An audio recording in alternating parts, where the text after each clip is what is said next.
नमस्कार दोस्तों, आपका स्वागत है वीके से इस मास स्टडी में। और हम आज लेके आए हैं टारगेट बैच की पहली क्लास। सीडीपी की बाल विकास की पहली क्लास है जो कि जनवरी 2024 सीटेट एग्जाम के लिए है। तो चलिए शुरू करते हैं। टारगेट 120 प्लस 130 मार्क लाने के लिए आप देख रहे हैं smart study, BKC smart study. मैं विकास चतुर्वेदी। तो चलिए शुरू करते हैं पहली क्लास जो है। पहले शुरू करते हैं विषय सूची, क्या हमको पढ़ना है। तो बाल विकास एवं शिक्षा शास्त्र सीडीपी, इसमें क्या पढ़ना है। तो ये पेपर 1 के लिए है। तो इसमें जो है आपके विकास की अवधारणा एवं उसका अधिगम से संबंध एवं सिद्धांत। दूसरा है वंशानुक्रम या आनुवंशिकता एवं वातावरण का प्रभाव। तीसरा है सामाजिककरण प्रक्रियाएं। चौथा है पियाजे, कोहल्सबर्ग और वाइगोत्स्की, निर्माण एवं आलोचनात्मक दृष्टिकोण। बहुत इंपॉर्टेंट है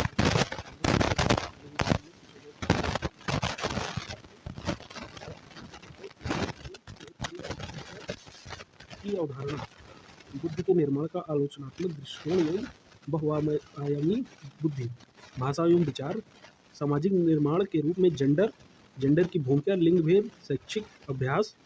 अगला है व्यक्तिगत विभिन्नता, और फिर आकलन, मूल्यांकन, सतत एवं व्यापक मूल्यांकन, उपलब्धि परीक्षण का निर्माण, और अलाभान्वित एवं वंचित वर्ग सहित विभिन्न पृष्ठभूमियों के अधिगमकर्ता की पहचान, अधिगम कठिनाइयों एवं अक्षमता वाले बालकों की आवश्यकताओं की पहचान, और प्रभावशील सृजनात्मक विशेष योग्यता वाले बालकों की पहचान, बालकों का सोचना और सीखना, समस्या समाधानकर्ता और वैज्ञानिक अन्वेषक के रूप में बालक, संज्ञान और संवेग, और अभिप्रेरण और अधिगम से योगदान देने वाले कारक। तो ये है आपकी विषय सूची जो कि आपको पेपर 1 के लिए सीडीपी पढ़ना है। पेपर 2 में भी ये बहुत ही आवश्यक है, ये पेपर 2 के लिए भी आवश्यक है, लेकिन पेपर 1 के लिए तो बहुत ही महत्वपूर्ण है, पेपर 1 का ही सिलेबस है। चलिए शुरू करते हैं पहली क्लास जो है, बाल विकास की संकल्पना। तो बाल विकास से क्या तात्पर्य है। तो बाल विकास से तात्पर्य है बालकों के सर्वांगीण विकास से है। बाल विकास का अध्ययन करने के लिए विकासात्मक मनोविज्ञान की एक अलग शाखा बनाई गई जो बालकों के व्यवहार का अध्ययन गर्भ अवस्था से लेकर मृत्यु पर्यंत तक करती है, परंतु वर्तमान समय में इसे बाल विकास में परिवर्तित कर दिया गया, क्योंकि बाल मनोविज्ञान में केवल बालकों के व्यवहारों का अध्ययन किया जाता था। बात करते हैं क्रो एंड क्रो के अनुसार बाल विकास वह विज्ञान है जो बालक के व्यवहार का अध्ययन गर्भ अवस्था से मृत्यु पर्यंत तक करता है। मतलब जन्म से लेकर मृत्यु तक के अध्ययन को ही बाल विकास कहते हैं। डार्विन के अनुसार और हर्लाक के अनुसार भी यही है कि गर्भ से लेकर मृत्यु पर्यंत तक जो अध्ययन किया जाता है उसे बाल विकास कहते हैं। वृद्धि एवं विकास। तो विकास एक ऐसी प्रक्रिया है जो सतत चलती है तथा जिसके गुणात्मक परिवर्तन और परिमाणात्मक या मात्रात्मक परिवर्तन दोनों सम्मिलित होते हैं। अच्छा, वृद्धि क्या है। ग्रोथ जो है परिपक्वता के बाद रुक जाती है, और विकास जो है गर्भ से कब्र तक चलती है।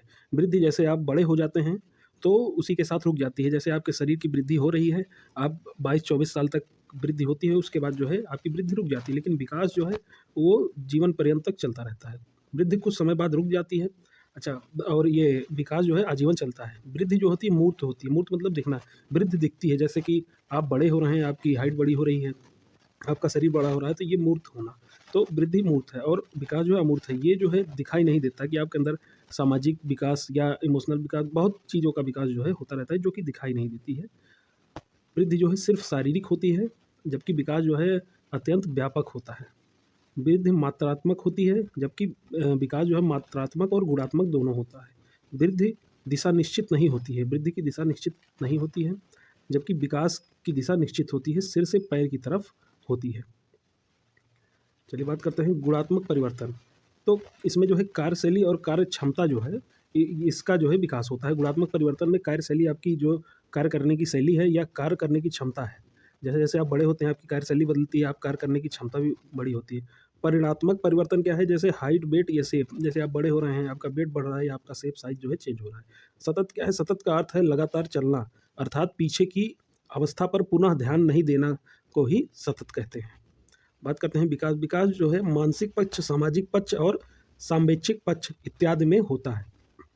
शारीरिक विकास में क्या होता है। तो हाइट, वेट, साइज, शेप जो है ये आपका जो है बढ़ता है और बदलता है। ज्ञान संबंधी मानसिक विकास या संज्ञानात्मक विकास। इसमें दिमाग से संबंधित जो विकास होता है उसे संज्ञानात्मक या मानसिक या ज्ञान संबंधी विकास कहते हैं। सामाजिक विकास जो सोशल में समाज में रहने पे जो विकास होता है बालक के मन में, जैसे सामाजिक प्राणी, मनुष्य एक सामाजिक प्राणी है, तो समाज में रहेगा तो सामाजिक जो विकास होगा, समाज के साथ चलने की जो उसकी कला होगी, उसी को सामाजिक विकास कहते हैं। सांवेगिक विकास जो है ये इमोशनल डेवलपमेंट है। सांवेगिक विकास को इमोशनल डेवलपमेंट कहा जाता है। चलो बात करते हैं मोटर डेवलपमेंट, जिसको कहते हैं गत्यात्मक विकास। ये आपका शारीरिक विकास से ही संबंधित है। गति संबंधी पक्ष जो शारीरिक विकास से संबंधित है, इसमें जो है स्पीड, एक्यूरेसी और ये सारी चीज़ें जितनी भी हैं ये सारी चीज़ें जो है मोटर डेवलपमेंट में बढ़ती हैं। अच्छा, इसमें बहुत ही महत्वपूर्ण मोटर डेवलपमेंट से क्वेश्चन खूब आए हैं, पिछली बार भी एग्जाम में मोटर डेवलपमेंट से क्वेश्चन आए हैं। इसमें 2 चीज़ें हैं। पहला है स्थूल गतिक कौशल, जिसको ग्रॉस मोटर कहते हैं, और सूक्ष्म गतिक कौशल, जिसको फाइन मोटर कहते हैं। इनसे क्वेश्चन खूब आते हैं।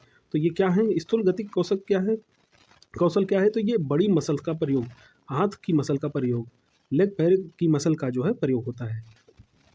जैसे बालक जो होता है घुटनों के बल चलता है, खड़े होकर चलता है, दौड़ता है, तो उसमें बड़े-बड़े जो बड़ी मसल्स हैं उनका प्रयोग करता है वो। जैसे आप बॉलिंग कर रहे हैं तो बॉलिंग में आप पूरे हाथ का प्रयोग कर रहे हैं। जैसे आप दौड़ रहे हैं तो पैर का, पूरे बड़ी मसल्स का प्रयोग कर रहे हैं। तो बड़ी मसल्स का जहाँ पर प्रयोग होगा वहाँ पर ग्रास मोटर होगा या स्थूल गतिक कौशल का प्रयोग होगा। और दूसरा नंबर है सूक्ष्म गतिक कौशल, जिसको फाइन मोटर कहते हैं। फाइन मोटर में क्या होता है? छोटी-छोटी मांसपेशियों का प्रयोग होता है। आँखों की मांसपेशियाँ, जैसे आँखों को इधर-उधर घुमाना, स्थूल, ये सूक्ष्म गतिक कौशल है। उंगलियों का प्रयोग, उंगलियों से कुछ करना, जैसे आप बॉलिंग कर रहे हैं तो बॉलिंग करते समय आप पूरा हाथ घुमा रहे हैं तो वहाँ पे जो है ग्रॉस मोटर हो गया, स्थूल गतिक कौशल हो गया। लेकिन जब आप वही गेंद को उंगलियों से स्पिन कराने की कोशिश करते हैं तो वहाँ पे जो है सूक्ष्म गतिक कौशल हो गया। उंगलियों और अंगूठों का प्रयोग इसमें किया जाता है। तो इससे क्वेश्चन खूब आते हैं, स्थूल गतिक कौशल और सूक्ष्म गतिक कौशल से। अगला है संज्ञानात्मक विकास, कॉग्निटिव डेवलपमेंट। संज्ञानात्मक विकास में विकास से अर्थ मानसिक क्षमताओं के विकास से है। जब मानसिक क्षमताएं आपकी जो है बढ़ती हैं, जैसे कि सोचना, तर्क, कल्पना, मेमोरी, भाषा विकास, ये सारी चीज़ें जो है आपका संज्ञानात्मक विकास में आता है। संज्ञान का अर्थ दिमाग, बौद्धिक क्षमताओं का विकास होता है। और दिमाग जो होता है, जैसे बायां दिमाग जो होता है वो लॉजिक चीज़ें सोचता है। लॉजिक जैसे तर्क, जैसे साइंस, मैथ या भाषा, ये सारी चीज़ें जो तर्क से आधारित हैं उनके बारे में बायां दिमाग सोचता है। जबकि दायां दिमाग जो है ये क्रिएटिविटी सोचता है, जैसे ड्राइंग करना, म्यूजिक, डांस, खेलना, ये सब चीज़ें जो है दायां दिमाग सोचता है। आगे बात करते हैं सामाजिक विकास, सोशल डेवलपमेंट। समाज के अंतर्गत निहित नियमों का अनुपालन करना। मोरल डेवलपमेंट, जिसको नैतिक विकास कहते हैं, इसी के अंतर्गत आता है। नैतिकता जो है समाज में रहने पे जिस प्रकार का समाज होगा आपके अंदर उसी प्रकार की नैतिकता आएगी। तो ये सामाजिक विकास है। ये सामाजिक विकास में बालक जो है अपने आसपास के लोगों से, अपने समाज में रहने वाले लोगों से सीख के ही जो है उसका सामाजिक विकास होता है। बात करते हैं IL चाइल्ड के अनुसार सामाजिक विकास वह प्रक्रिया है जिसके द्वारा व्यक्ति को अपने समूह के मानकों के अनुसार वास्तविक व्यवहारों का विकास करना पड़ता है। क्रो एंड क्रो के अनुसार जन्म के समय शिशु ना तो सामाजिक प्राणी होता है ना असामाजिक, पर वह इस स्थिति में बहुत समय तक नहीं रहता है। दूसरे व्यक्तियों के निरंतर संपर्क में आने के कारण उसकी स्थिति में परिवर्तन होता है। इसके फलस्वरूप सामाजिक विकास होना प्रारंभ होता है। जिस प्रकार के व्यक्ति आएंगे उसी प्रकार से वो जो है सीखेगा, उसी प्रकार से उसका सामाजिक विकास होगा। अगला बात करते हैं संवेगात्मक विकास, जिसको कहते हैं इमोशनल डेवलपमेंट। संवेगात्मक विकास मानव जीवन के विकास व उन्नति के लिए बहुत आवश्यक है। यह विकास मानव जीवन को बहुत प्रभावित करता है व उसी से उसके व्यक्तित्व निर्माण में सहायता मिलती है। जब व्यक्ति अपने संवेगों, जैसे संवेग क्या है, भय, क्रोध या प्रेम आदि का सही प्रकाशन करना सीख लेता है तो उसे संवेगात्मक विकास कहते हैं। रैथम के अनुसार संवेग या भावना जो हमारे अंदर रंग भरती है, संवेग जो है हमारे अंदर रंग भरता है। संवेगात्मक विकास शिशु, बाल्य, किशोर एवं अन्य अवस्थाओं में एक क्रम से होता है। बालक जो बढ़ता है उसके संवेगों के विकास में जटिलता आती जाती है। अच्छा, बात करते हैं शैशवावस्था में। शैशवावस्था जो कि 0 से 6 वर्ष के बीच होती है, में मुख्यतः भय, क्रोध व प्रेम आदि 3 ही संवेगों का विकास होता है। शैशवावस्था में बालक जब 0 से 6 वर्ष का होता है तो उसके अंदर और कोई सा भी इमोशन नहीं होता। उसमें किसी चीज़ से वो डर जाता है तो भय, कोई चीज़ नहीं मिलता है तो क्रोध, या किसी को देख के उसको प्रेम आता है तो प्रेम। बस 3 ही तरीके का उसके अंदर संवेग होता है। बाल्यावस्था, जिसको 5 से 12 वर्ष के बीच में डिवाइड किया जाता है, में संवेगों में स्थापित आना प्रारंभ हो जाता है। बालक प्रत्येक क्रिया के प्रति प्रेम, ईर्ष्या, घृणा व प्रतिस्पर्धा की भावना प्रकट करने लगता है।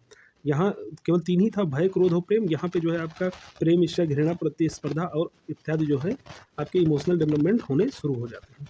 जब आप किशोरावस्था में बालक पहुँचता है तो 12 से 18 वर्ष के बीच में, तो किशोर में प्रेम, दया, क्रोध, सहानुभूति आदि संवेग अस्थायी रूप धारण कर लेते हैं। संवेगात्मक विकास प्राणी के व्यवहार से संबंधित होता है। संवेगात्मक विकास संवेगों के प्रशिक्षण या संवेगों पर नियंत्रण, उचित ढंग से और यथा आवश्यकता प्रकट करना, एक संवेग से में दूसरे संवेग का विलय करना और उनका शोधन करना पर भी बहुत कुछ निर्भर करता है। चलिए आगे बात करते हैं।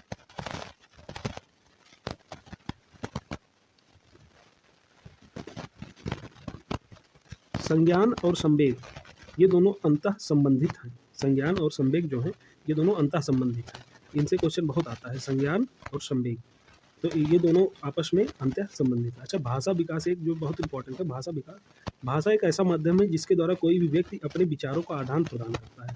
बालक में भाषा का विकास होना बहुत इंपॉर्टेंट है और प्रत्येक बालक में विकास क्रम में भाषा विकास होना परम आवश्यक है। जब भाषा विकास बालकों के मानसिक और सामाजिक विकास में सहायता प्रदान करता है। तो ये जो आपके जितने विकास थे, जैसे भाषा विकास हो गया, इमोशनल डेवलपमेंट हो गया, संवेगात्मक विकास जिसको कहते हैं, या सामाजिक विकास हो गया, या संज्ञानात्मक कॉग्निटिव डेवलपमेंट जो हो गया, सोचने जिसमें तर्क करने की क्षमता जो होती है, ये सारे बहुत इंपॉर्टेंट। और सबसे ज़्यादा इंपॉर्टेंट आपका ये स्थूल गतिक कौशल और ये सूक्ष्म गतिक कौशल, क्रॉस मोटर और फाइन मोटर, ये इससे क्वेश्चन बहुत आते हैं। तो आज के लिए इतना ही, मिलते हैं अगली क्लास में। तब तक के लिए धन्यवाद।